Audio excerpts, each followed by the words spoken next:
Daniel, muchas gracias por recibirnos hoy en tu casa. Muchas gracias a ustedes por haber venido, Erika. ¿Qué lugar naciste? Yo nací acá en Buenos Aires. Hasta los 3 años vivía en Villa Crespo. Me acuerdo salir a pasear con la perra de mi abuelo, sí, el ferrocarril cerca de la cancha de Atlanta, donde pasa el tren, por ahí. ¿Y por qué se mudan a Mar del Plata? Mi papá era español, era tallista en madera. De hecho, yo adquirí el oficio ese, yo aprendí a ser tallista en madera antes de ir a la escuela de arte. Y la verdad que sufría mucho el calor de Buenos Aires en verano para trabajar. Y bueno, y Mar del Plata le encantaba, así que más o menos cuando yo tenía 3 años nos mudamos a Mar del Plata. ¿Cómo estaba formada la familia? Mi papá, Enrique, mi mamá Raquel, mi hermano Gustavo. ¿Y tu mamá? Mi relación con ella, muy buena, era muy cariñosa conmigo, yo era bastante un poco arisco. ¿Y lo de tu papá, que era tallista, también te involucró desde chico a vos? Sí, sí, claro. A los 10, 11, 12 años ahí ya me pusieron a dibujar ornamento, a copiar a los maestros. Cuando ya fui a la escuela en el 80, yo más o menos tenía cierto dominio de dibujos. ¿Cómo lo tomás cuando llega la convocatoria al servicio militar? Estábamos en la Escuela de Artes Visuales, en el taller de grabado, sentado en el piso con otro muchacho, escuchando, viste, que pasaban como la lotería, sí, los números. Sorteo 00, orden 713. Me tocó. Me tocó y me tocó el ejército. Estuviste en la lista y viajabas a Malvinas. ¿Qué te pasó? Decir, ay, fui valiente, y digo, ay, vamos, y qué sé yo, que esto, que el otro, sería mentir. Pero me hice cargo de lo que me correspondía. Nos dejaron ir 3 días a despedirnos de las familias. ¿Cómo te despidió de tu papá? Bueno, eso es más duro todavía porque mi papá no estaba, mi papá estaba en España. Mi papá con mi hermano se habían ido en diciembre del 81. Y después mi mamá, cuando yo estaba en Malvinas, recibí una carta que mi mamá se había ido a España con mi hermano. Tu novia, Rosana, ¿cómo fue para ella y para vos? Hacía casi un año que éramos novios, éramos compañeros. Y yo la primera vez que la vi nomás ya me encantó. ¿Qué te encantó? Ella. Tengo la imagen así de pasar adelante mío con una polerita amarilla, un guardapolvo de esos gris de pintor. Nada, pasó, me sonrió. ¿Estaban enamorados? Sí, claro. ¿Y ella qué te dijo cuando se enteró de que ibas a Malvinas? Lo tomó con cierta resignación, yo entiendo que le dolía. ¿Cómo llegaste a Malvinas? Nosotros salimos de Mar del Plata en vuelo a Comodoro Rivadavia.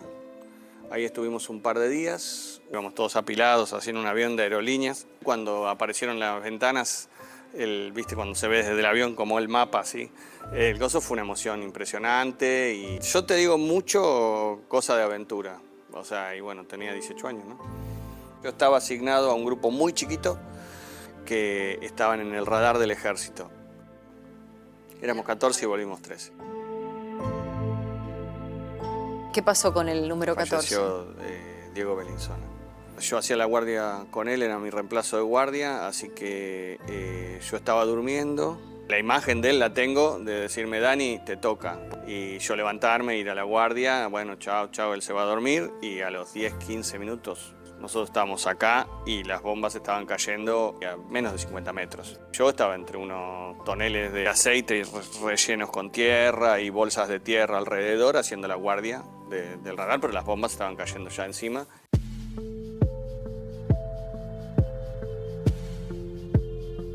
Y hasta que dio la orden el teniente primero de desalojar la zona, porque estábamos despiertos, tuvimos la ventaja de que dio la orden y salieron. Los que estaban durmiendo salieron rezagados y corriendo hacia los refugios, en el medio de las bombas, por supuesto, todo eso. Y cuando nos reencontramos, faltaba uno y se hicieron patrullas para buscarlo. Y a Diego lo había partido una esquirla apenas a salir de la posición.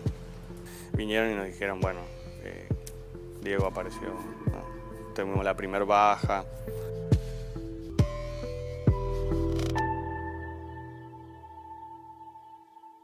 ¿Cómo eran las noches en general ahí en las barracas o en el pozo?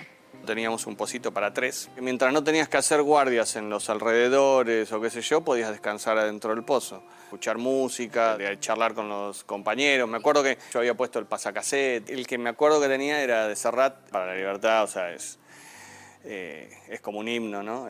Para la libertad, sangro, lucho, pervivo. Para la libertad, mis ojos y mis manos, como un árbol cardal, generoso y cautivo, doy a los cirujanos. Doy a los cirujanos para la libertad. Cuando hubo necesidad de salir a robar comida, fui a robar comida. Si veíamos que había papas, a sacarle papas, sí, lo hice. ¿Tenías comunicación con tu familia, con tu novia? Y yo escribía mucho, escribía casi todos los días, sobre todo a mi novia, alguna carta a España también, a mis abuelos, y bueno, después esperar que alguien viniera a buscarlas, y a veces llegaban a la posición, venían a buscarlas, y bueno, la ilusión de que salía. ¿Tu novia, cuando recibía las cartas y vos podías tener las respuestas, qué te decía? Son muy lindas y las lees ahora, son súper tiernas, porque encima es de una nena de 19 años, ¿no? O sea, es toda la candidez. Yo en ese momento me sentía re grande, yo me creía que era un hombre y todo, ¿no? Y te quiero y te voy a esperar, todo lo que haga falta, y tenemos un futuro por delante. ¿Qué te pasó cuando te enteraste que Argentina se rindió? Cuando nos dijeron que nos habíamos rendido, lloré, lloré mucho. Veía todo el esfuerzo que habíamos hecho y todo, y cuando empezaron a aparecer en el pueblo las banderas inglesas por todos lados, ¿viste? Eso fue muy doloroso. ¿Cómo fue tu regreso a Mar del Plata? Estaba mi novia con toda la familia, con mis compañeros de secundaria, mis compañeros de la escuela de arte. Fue muy emocionante. ¿Y tus padres? ¿El reencuentro con tu mamá, tu papá, tu hermano? Bueno, pasó mucho. Vivían en España. ¿Cómo fue para vos que se hayan ido justo en el medio de la guerra, estando vos? Me costó años de terapia perdonar a mi mamá. Ellos volvieron al otro día a ganar Alfonsín las elecciones, en el 83, en diciembre. ¿Y tu vida cómo siguió ahí, con 19 años, recién llegado de la guerra? Cuando volví, digamos, yo seguí como si nada. O sea, como si hubiera ido a la guerra y hubiera sido un chiste. Busqué trabajo y empecé a trabajar, apenas me dieron la baja, empecé a trabajar en el Banco Nacional de Desarrollo. ¿Y cuándo hiciste la crisis que no te había llegado apenas volviste? En algún momento yo me desperté y le dije a Rosana, busquemos atención porque tengo ganas de matar. Me tenía que agarrar las manos así, estaba así con una tensión interna muy raro, pero yo fui a parar ahí al doctor, psicoanalista era. Yo conservé el uniforme que uso en una obra que yo hago que se llama Trompeloil. Yo lo que hago es un trampantojo donde cuelgo el uniforme de combate delante, ¿no? Y eso se acompaña de las revistas, la cobertura periodística de la guerra.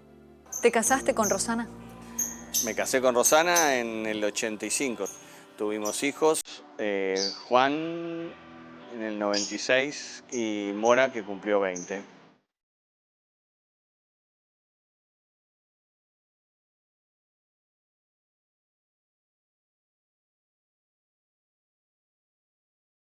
Daniel, ¿cómo viviste todo este tiempo, este año de pandemia? ¿Vos hiciste en algún momento algún tipo de paralelo en lo que fue tu experiencia de Malvinas y esta pandemia? Sí, hay que tener paciencia. Nosotros nos cuidamos mucho, permanecimos en casa todo un montón de tiempo. Hasta ahora, ¿cómo crees que has vivido tu vida? Me han pasado muchísimas cosas, de todo, momentos súper duros, pero tuve una infancia feliz, tuve una adolescencia feliz, una juventud feliz. Soy muy feliz ahora, o sea, tengo una familia maravillosa. O sea, 2 hijos maravillosos, una esposa maravillosa que era mi novia en la guerra. El Martín Fierro que dice que Dios me deje de ver a mis hijos mozos, dice en un momento Fierro. Bueno, yo ya los vi mozos, ahora quiero verlos a mis nietos mozos, ¿entendés? Y va a ser así. Creo que sí. Va a ser así. Yo creo que sí. Y qué duro el camino de la guerra después de la guerra, ¿no? Con los fantasmas, con las sombras, con el miedo. Casi la misma cantidad de soldados caídos en Malvinas se quitó la vida acá, con un país que le daba la espalda, ¿sí? Daniel pudo y lo salvó, imagino que el amor también. Totalmente, totalmente. Su ancla, muchas veces, estando allá, y de regreso ha sido Rosana. Por eso han sido tan importantes las cartas para los soldados, para Daniel en particular, Y con lograste- su sensibilidad del arte, ¿no? Lograste un momento reviviendo un poco de esa esencia. Vos sabés, Cristina, que lo lograron ellos cuando nos contaron que tenían las cartas guardadas en una bolsa, pero muy guardada. Nos contaron que habían hecho el intento de releerlas hace muchos años y no lo habían logrado. Y a raíz de esta entrevista se animaron Wow.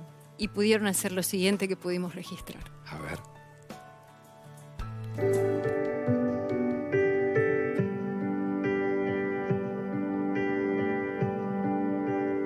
Puerto Argentino, 13 de junio del 81. Mi amor, ojalá estés muy bien, también como cuando te vi la última vez. ¿Cuánto hace? Los últimos 2 días han sido durísimos. Los ingleses no cesan de bombardear y llevo 2 días sin dormir, pero por suerte me encuentro muy bien. Vos tenés que saber que yo voy a estar bien, que te quiero más que nunca y más que a nadie. Ro, te adoro. Ya sabes, aunque te enteres de cosas muy tristes, no te alarmes, quédate tranquila que yo estoy bien. Te quiero y te adoro, Daniel. Me acaba de tocar timbre mi vecina y me trajo 2 cartas tuyas. Te amo, Daniel. Pase lo que pase y te espero siempre. Te extraño y te necesito. Estoy feliz ahora que tengo 2 cartas más para leer todo el día. Cada carta que llega es para mí una fiesta. Te amo, sos mi vida entera. Estoy con vos en todo momento, apoyándote y queriendo. Te adoro, Rosana. Ay, perdón. Y nos propusimos abrirlas y no pudimos llegar al final de la primera.